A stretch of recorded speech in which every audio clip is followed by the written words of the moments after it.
I've never seen anything like it. You young punks go to the movies a couple of times, do a little necking, and you think you're in love. The trouble with you is, you don't seem to understand what love is really about. You just haven't been around enough to know what love really is. Believe me, it's nothing like the slush they give you in the movies.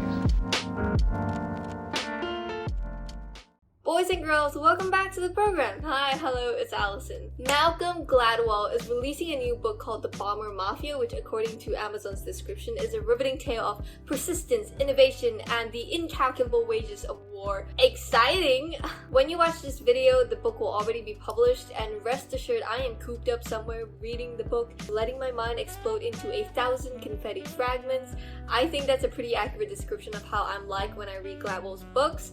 For that reason and many others, I am here today to introduce you to my all-time favorite writer/journalist, Mr. Malcolm Gladwell, and tell you exactly why you should read all of his books, especially in 2021. Don't forget to like this video and subscribe to the channel because books are not cheap and I need every cent I can get. I thank you for your gracious generosity. A quick backstory, if you guys are even interested, I first picked up Outliers by Gladwell in my school library when I had to do a reading assignment for a competition back in 2017. And at the time, because I was on a time crunch, there were more reading assignments to be done, I could only skim past it and squeeze out the main points. So I didn't end up reading it very thoroughly. A year later, I was at the bookstore, emulating main character vibes, hoping to bump into some tall, dark, and handsome who would have the same taste in books as I do, and we would run away to a faraway castle that has like a 3-story library and live there happily ever after. Sadly, that did not happen. Point is, I came across a whole selection of Gladwell's books, and I didn't know he had already published so many works. So on a whim, as most book addicts can relate to, I bought all of them, just the whole thing, packed it, got it back. 3 reasons why I bought all of his books. Number 1, I had a bunch of books at home that I just didn't want to read at the time. Number 2, Gladwell is insanely brilliant when it comes to titling his article pieces and his books. Malcolm, what did the dog see? I have to know. Third of all, if I could skim past the book and be compelled to reread it so that I could squeeze out all the essence and substance inside of it, then Malcolm must have done something right. So I had no doubt that I could expect the same mind-boggling expertise from the rest of his book, and so there I was at the cashier just swiping the card, swiping my card, putting a dent in my bank account, hauling the books out of the bookstore around the mall like a freaking lunatic, went home and started reading them.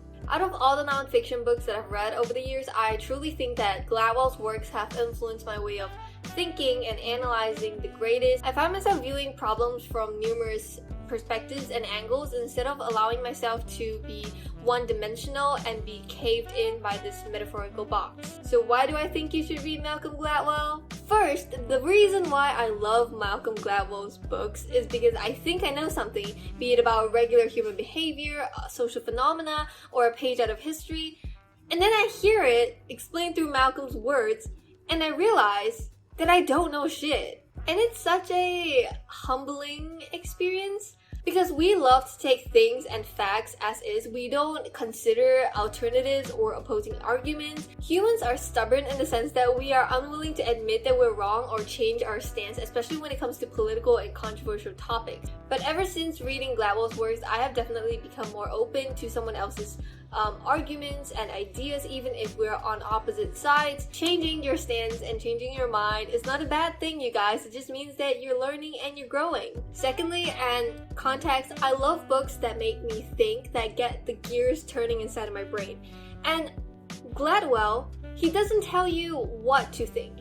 He tells you how to think, he presents you with the facts, and he leaves you to think. Honestly, at this point, if I ever meet the dude or God forbid get my hands on a signed copy of anything he's ever written, I will probably just cry more than I've ever cried combined, which is probably enough tears to fill a dam.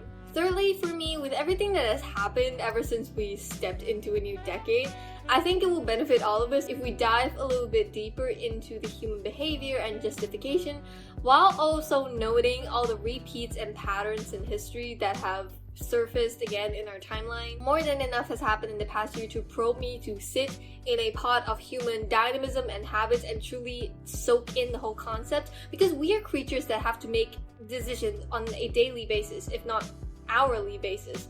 And what's the point of it all if you can't understand why you make a certain choice or how you're making a certain choice? Because again, the problem nowadays seems to be that we are not welcoming new ideas or willing to see something from somebody else's perspectives if their point of view challenges our own beliefs. We love being all comfortable in what we already know to be true because there is so much uncertainty in life that we will grasp onto any single strand of certainty that we can get our hands on. By reading Malcolm's works, some of the things that I know or knew to be true were greatly overturned, and I think this is a kind of training for myself to see things from multiple angles, and it's also a very beneficial skill to have in today's workplace because if solution A doesn't work, you can move on to develop solution B, C, and so on. To me, this is important not simply because of the university major that I'll be pursuing, but because in today's political, economic, and social sphere, we love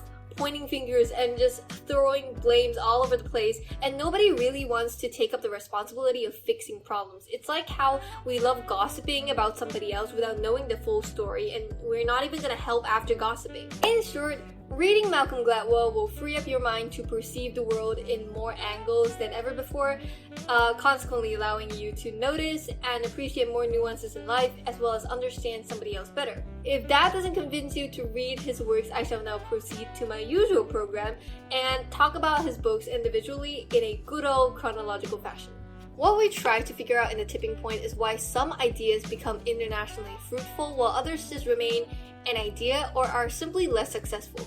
Think of it as we're finding out why TikTok is so successful, yet Instagram Reels just flopped to the grave the moment it was born. As it turns out, the popularity of a product, idea, or service has to cross a particular threshold that Malcolm Gladwell coins as the tipping point. So how exactly do you get to that point? The answer lies in having the right influence and connections to bridge your idea over to your target market. Now, these influences and connections are what Malcolm calls connectors. If you can get in contact with the right quality and quantity of connectors, rest assured your idea is going to take off like the pandemic, the panoramic, the pandemonium, whatever the kids are calling it these days. The key takeaway in this book are the 3 rules of epidemics, which I don't really have to tell you why it's relevant in 2021. Number 1, the law of the few. In this chapter, we touch on the story of Paul Revere, and I'm going to explain this law verbatim. The success of any kind of social epidemic is heavily dependent on the involvement of people with a rare set of social gifts. Number 2 is the stickiness factor. Basically, you just have to have a very, very, very, very memorable message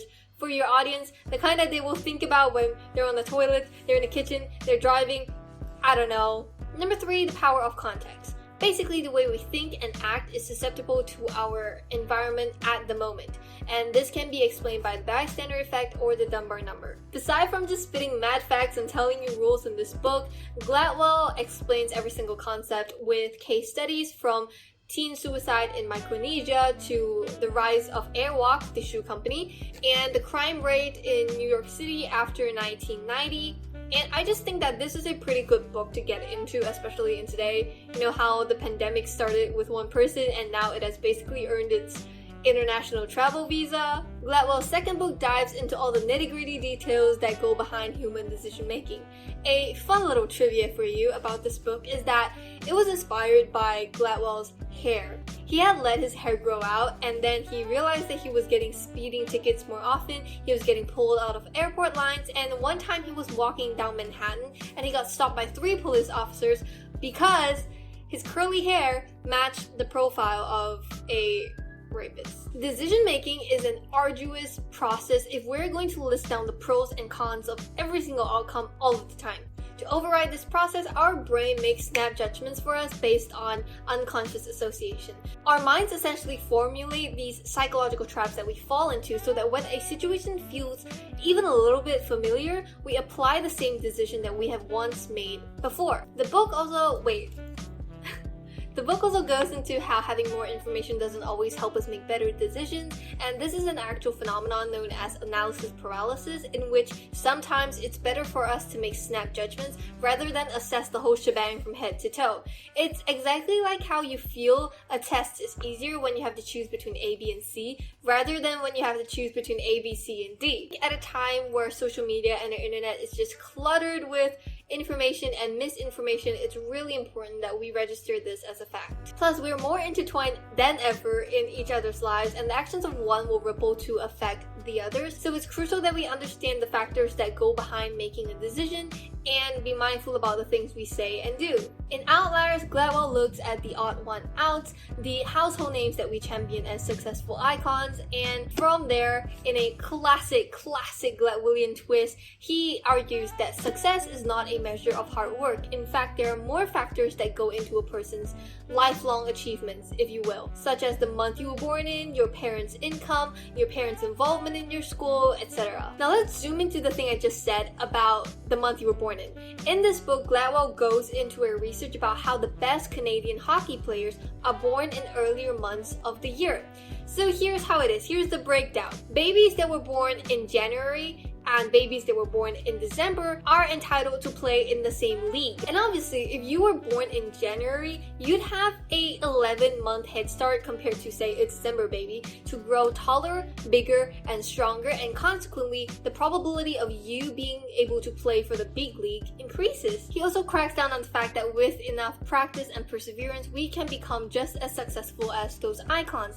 And what's humbling about this is that he brings us through the journeys of famous people before they became famous, like how the Beatles had to play sets in clubs and pubs and basically tour their way through Europe to familiarize themselves with the art of performing, therefore clocking in their 10,000 hours of practice. Some people like Bill Gates are born into more fortunate circumstances, but had they not clocked in their 10,000 hours, they wouldn't be at the level that they are today. Talent without practice has its limits, but if you have talent and you're willing to put in the effort to practice, you'd be breaking boundaries left and right. Heck, in this book, Gladwell explains things that happen to me on a daily basis that I've never stopped to ask why. I mainly communicate in English, but whenever I have to count something manually, I will automatically switch to Mandarin. And apparently, this is because the Mandarin number system is easier to learn and comprehend as kids, because 20 is just 2 tens, 20, and 13 is just 10 plus 3, 13. So it doesn't require that much of brain energy to kind of learn the whole thing.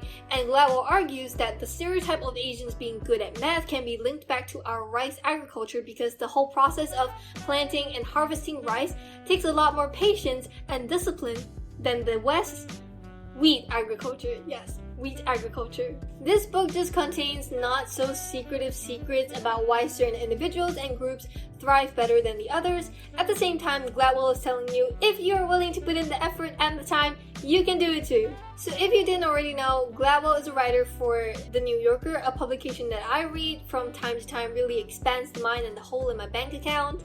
And this book is essentially a compilation of some of his proudest work from The New Yorker, and a common theme among all of them is that they allow us to step into somebody else's shoe, including a dog. I adore the preface of this book because Gladwell says, good writing does not succeed or fail on the strength of its ability to persuade, not the kind of writing that you'll find in this book anyway. It succeeds or fails on the strength of its ability to engage you, to make you think, to give you a glimpse into someone else's head, even if in the end you conclude that someone else's head is not a place you'd really like to be. I just feel like that should be the aim of having conversations with other people, not to crush your opponent's argument, but rather to understand how they arrived at that argument. This book really showcases how talented and unique Gladwell's voice is as a storyteller. He dives into so many different topics here, and his use of words is just engaging from start to end, and hats off to someone who is willing to put in the effort to interview people, to throw himself into the deep end of research, and find the work ethic to put it all together into writing. If there is one thing I respect about the man, it is his ability to take a story that we know all too well and put a twist on it by asking, what if?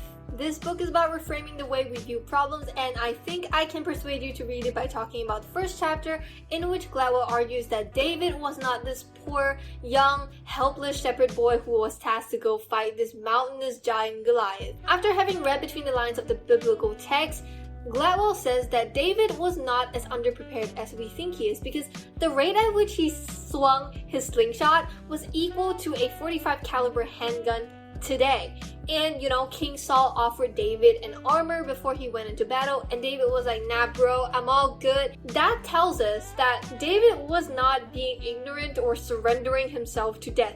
He was actually prepared. He calculated that, okay, for someone as gigantic as Goliath is, a slingshot right between the eyes would serve a clean and deadly blow. David knew that Goliath wanted a hand-to-hand combat, and he knew better than to give that to Goliath. Now Goliath, on the other hand, isn't this tall, mighty, intimidating giant that we make him out to be after all. A lot of those in the medical field have looked into this particular issue and speculated that Goliath actually might suffer from something called giantism, or more specifically a disease called acromegaly. What happens when you have acromegaly is that a tumor grows and it suppresses your optical nerves, so it causes the person to either become nearsighted or have double vision. There is a TED Talk that I will link below of Gladwell himself narrating the story. I think he does a better job than I do, but it makes sense that Goliath might have had acromegaly because, first of all, he had to be led down onto the battleground by an aide, and why would you need that if you were perfectly fine? Second, there's a whole thing in his speech about how he saw and he thought that David was coming toward him with sticks, when in actuality, David was just advancing with one shepherd stick. That and other little inconsistencies kind of throw you off once Gladwell lets you in on them. Underdog stories come to life when we have the underdog maximize his or her own strength and duck the situations that would give their opponent the upper hand. It's just fascinating to see how people absorb their circumstances and wield it to climb what I call the ladder of life. It smells like an old book. If you were to read one book from this entire selection, please let it be Talking to Strangers. This title talks about Amanda Knox's trial, Sylvia Plath's suicide, Brock Turner's case, and Sandra Bland's death, and obviously a lot more. We love to assume we know everything there is to know about a stranger based off of first impressions, and Gladwell argues that there is something fundamentally messed up with the way we make sense of strangers. Misreading and misunderstanding someone's body language and speech is often what leads to unfavorable altercations. I think this is relevant in past year because when you think about how many cases have happened due to misunderstandings, especially related to police brutality, it all kind of makes sense. Police, they make fatal decisions because they assume that someone is armed or because they assume someone is reaching for a weapon when actually they're not. These quick-fire labels laced with prejudice are irrevocable. They are deadly. I could even go so far as to say that while we are more connected than ever on the internet, we are actually very disconnected in real life, and our interactions are leaning toward becoming one-dimensional, which blatantly opens the door to invite these kind of unwanted conflicts and disputes. We're moving toward an individualistic society, and soon enough the connections we form with other people will be less genuine than before. I think reading this book is the 1% kind of effort that everyone can chip in to understand each other better, and that is just something that will result in a raise in the general happiness and well-being of the population. I have been talking for hours now, so I'm going to end the video here and continue my rewatch of Peaky Blinders. I love to talk more about Gladwell's books. If you guys are at all interested, let me know which author's books I should get into next. I hope everyone is doing awesome, splendid, fantastic. I hope you're getting enough hugs and chicken nuggets. Have a great weekend ahead of you, and I'll see you in the next one. Bye!